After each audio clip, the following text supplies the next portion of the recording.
Nearly every child has dreamed of tumbling down the rabbit hole, lulled by the comfort of Alice in Wonderland's whimsy. But in the shadows of its magic lies a truth few dare to question. The real Alice was a living child, the story a personal confession, and the evidence vanished by scissors in the dead of night. If Alice in Wonderland was never meant as a children's story, then what exactly was its author trying to hide? The first clues are buried not in fantasy, but in the historical record, waiting to unravel everything you thought you knew. On a warm July afternoon in 1862, the quiet waters of the Thames carried a small rowing boat away from Oxford. At the oars sat Charles Dodgson, a shy mathematics lecturer, joined by his friend Reverend Duckworth and 3 sisters from the Liddell family. Lorena, the eldest, watched the banks drift by. Edith, the youngest, played with her hands in the water. In the middle, 10-year-old Alice Liddell grew restless, her curiosity uncontained. Bored by the lazy pace, Alice would interrupt the grown-ups' talk with a simple demand. She wanted a story, not just any story, one filled with nonsense, surprises, and impossible things. Dodgson hesitated, then began to spin a tale about a girl named Alice who followed a white rabbit into a world where logic twisted and nothing stayed the same for long. The words came out as if conjured by the river itself, strange and playful, shaped by Alice's laughter and her constant questions. The other girls listened, but it was Alice who clung to every detail, begging Dodgson not to let the story end. The boat ride ended at Godstow, but the story did not. Alice pleaded with Dodgson to write it down, to capture the world he had invented for her before it could fade. Over the next 2 years, he did exactly that. In the evenings after his lectures, Dodgson filled a small notebook with looping, careful script and rough sketches, 38 in all, each page a private map of the dreamscape he had built for Alice. He titled it, Alice's Adventures Underground. The dedication on the opening page reads, "A Christmas gift to a dear child in memory of a summer day." The manuscript was not meant for shelves or strangers. It was a secret between storyteller and muse, filled with references only Alice would understand. Her family's pets, their shared jokes, the Oxford gardens they both knew by heart. In November 1864, Dodgson handed Alice the finished notebook. She held in her hands not just a story, but a piece of her own childhood, preserved in ink and paper. The pages are still kept today in the British Library, their edges worn from decades of turning. The story that would soon enchant the world began as a private gift, a handwritten promise of wonder, given from one solitary adult to a child who refused to stop asking questions. Before the world saw Wonderland as a place of magic, it existed as a memory, anchored in a single summer day, and in the bond between a quiet Oxford dawn and the girl who inspired him. Charles Dodgson died on January 14th, 1898. Within days, the quiet of his study was broken by the soft scrape of drawers, the flutter of paper, the hush of family moving through a room thick with secrets. Among the stacks of notebooks and letters, his diaries drew the most attention, 13 volumes in all, tracking decades of private thought. But when the dust settled, something had changed. pages were missing, not torn by accident, but cut with precision. Short-bladed scissors had left jagged, abrupt edges. The gaps were not scattered at random. Whole stretches vanished from the years when Alice Liddell was at the center of Dodgson's world. The most glaring absence came in late June 1863. Days shadowed by a sudden rupture with the Liddell family. The entry for June 27th survives only in part. The days that followed were sliced away, leaving nothing but a stutter in the pagination. Other missing leaves cluster around moments of tension and pain. Each cut was a silent decision, each absence a question that would never be answered. Physical evidence lingers in the bindings. Morton N. Cohen later edited the diaries and found remnants of stitching, the faint outline of pages that once were there. Violet Dodgson, his niece, left behind a scrap of her own, a hurried summary of 3 excised entries, scribbled before the knife descended. No one ever explained the removals. The family offered no statement, no defense, not even a rumor. The act was final. The wound in the record was left to speak for itself. Carolyn Leach, a modern biographer, called it a pact of silence. The Dodgsons, she argued, did not simply tidy up a legacy. They erased the evidence of something too dangerous to remain, whether shame, scandal, or unbearable sorrow. The cuts were deliberate, the silence absolute. No letter, no diary, no confessions surveyed to fill the void. For historians, the missing pages are more telling than any written line. The act of erasure itself stands as a kind of confession, one that cannot be cross-examined, only imagined. The story of Alice, once a private gift, now sits atop a chasm in the archive. The truth, if it ever existed in ink, was consigned to fire and scissors by the very hands meant to protect it. In the absence, suspicion thrives. Every missing word becomes a cipher. Every silence, an invitation to search for meaning between the lines. The story that began as a secret gift did not remain private for long. In 1865, a new version appeared in print, no longer a handwritten notebook, but a bound volume stamped with the name Alice's Adventures in Wonderland. This public edition was not just longer, it was fundamentally changed. Scenes that had never existed in the original manuscript now took center stage.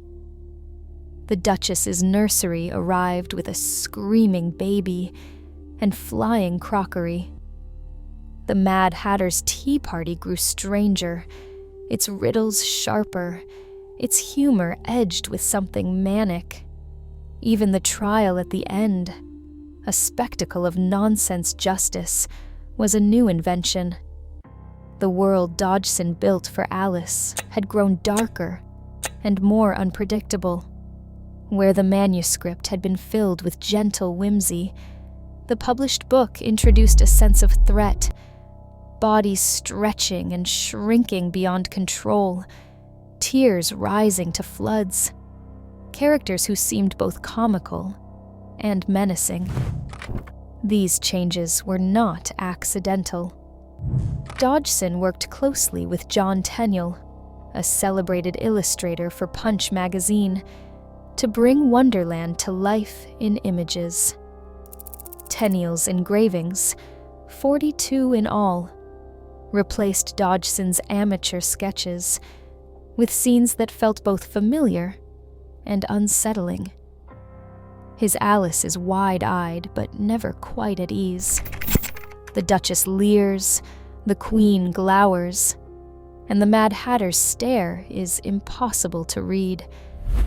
Tenniel's authority over the story's look was absolute. He rejected early proofs and demanded a tone that matched the new text. Less nursery and more nightmare. The result was a book that no longer belonged to a single child, but to a society ready to see its own anxieties reflected in fantasy. Every added scene, every shadow in Tenniel's woodcuts was a conscious decision. Wonderland became a place where innocence was always at risk, and nothing could be trusted.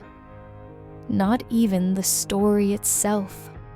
Laudanum bottles stood on nursery shelves beside prayer books and teething rings, their labels promising quiet nights and relief from pain. In Victorian England, opium dissolved in alcohol was not only legal, it was ordinary. Chemists sold it over the counter to mothers, desperate for sleep, to nannies burdened by endless crying. The Lancet, Britain's leading medical journal, published warnings as early as the 1860s. Infants were dying in their cribs, blue-lipped and still, after being dosed to silence their hunger or soothe their fevers. One coroner's inquest in 1864, reported in the London papers, described the death of a baby named Sarah Whitfield. Her mother, exhausted and alone, had given her a teaspoon of Godfrey's cordial, a syrup laced with opium. By morning, Sarah was gone. The verdict read, "Death by misadventure, administered by the hand that meant to comfort." This was not an isolated tragedy. Before the Pharmacy Act of 1868, thousands of English children died each year from overdoses, their deaths so common they rarely made the news. Bottles of laudanum sat in every home, as familiar as a Bible. The horror was not in the shadows, but in the open, part of daily life, woven into the fabric of domestic care. In Wonderland, Alice's sudden changes in size echo the real terrors faced by Victorian children. The feeling of shrinking, swelling, losing control of one's own body. These were not just dreams, but the lived experience of a generation raised on narcotics. Every sip from a mysterious bottle, every bite of strange cake, carried the thread of transformation that could not be undone. The story's magic is rooted in a world where medicine and poison were often the same, and where childhood itself could vanish overnight, as quietly as a child slipping into sleep. Hat-making in Victorian England was a deadly trade. Behind every felt top hat lay a hidden cost. Mercury nitrate was brushed into rabbit fur to bind the fibers. Then the fur was boiled and the hat shaped in cramped, unventilated workshops. The fumes seeped into the lungs and skin of workers, day after day, year after year. Factory inspector reports from the 1860s describe the same pattern in towns like Stockport and Luton. Hands trembled uncontrollably. Faces went slack. Speech became slurred. Thoughts scattered. Nearly a third of all hatters suffered from what doctors called the shakes. Thomas Corbett was a hatter's apprentice who arrived at the factory at 13. By 20, His handwriting had grown jagged and unreadable. He dropped tools, spilled glue, and forgot simple instructions. Colleagues whispered about his outbursts, fits of laughter in the middle of silence, then sudden tears, then long stretches of blank confusion. The foreman called it Hatter's madness. Doctors blamed mercury, but the factory kept the vats bubbling. There were always more boys to take the place of those who lost their grip. In Wonderland, the Mad Hatter presides over a tea party where time is broken and logic dissolves. The endless riddles, the nervous tics, the wild eyes. These are not just quirks of fantasy. They echo the real symptoms found in the inspector's ledgers: tremors, hallucinations, fractured speech. Carol's nonsense masks the reality of industrial cruelty, turning the suffering of workers like Corbett into a farce for children. The Tea Party's chaos is not random.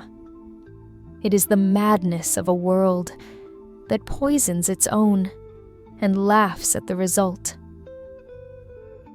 In the Queen's Rose Garden, 3 trembling gardeners rush to paint white roses red, their hands stained with the evidence of panic. The reason is simple and deadly.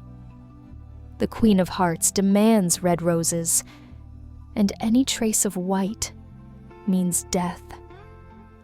Her command is plain: off with their heads. The words echo through the hedges, less a joke than a reminder. This is not just a scene of nonsense, but a direct reflection of England's blood-soaked history.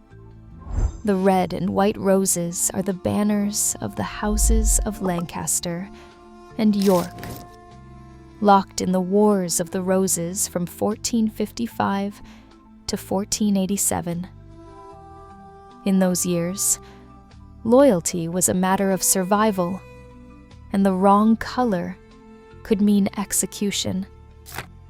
The Queen's Garden becomes a miniature battlefield where every stroke of paint is an act of self-preservation. Victorian readers recognized the warning. In a world ruled by arbitrary power, survival depends on disguising allegiance, hiding fear, and hoping the blade passes by. Wonderland's terror is not fantasy. It is the memory of a nation's violence, disguised as a children's game. Victorian classrooms were built on repetition and fear. Children sat in rows, reciting Latin declensions and multiplication tables until their voices blurred together. Teachers carried canes, and a wrong answer meant a slap or a mark on the register. The goal was not understanding, but obedience. Carroll, a mathematics lecturer himself, saw the absurdity. In Wonderland, Alice is forced to recite lessons that unravel into nonsense. Geography dissolves. She names rivers that flow backward, capitals that do not exist. Math collapses. 4 times 5 becomes 12, then 13, then nothing at all. Carroll's jokes about sums and syllogisms are not just playful. They are barbs aimed at a system that valued rote learning over imagination. The more Alice tries to follow the rules, the more the rules betray her. Wonderland's logic is as arbitrary as the schoolrooms, and just as merciless. Behind the wordplay, there is a warning. A child's mind is not a vessel to be filled, but a spark that can be smothered by authority. In the final pages of Wonderland, Alice stands before a court where logic unravels and authority wears a mask.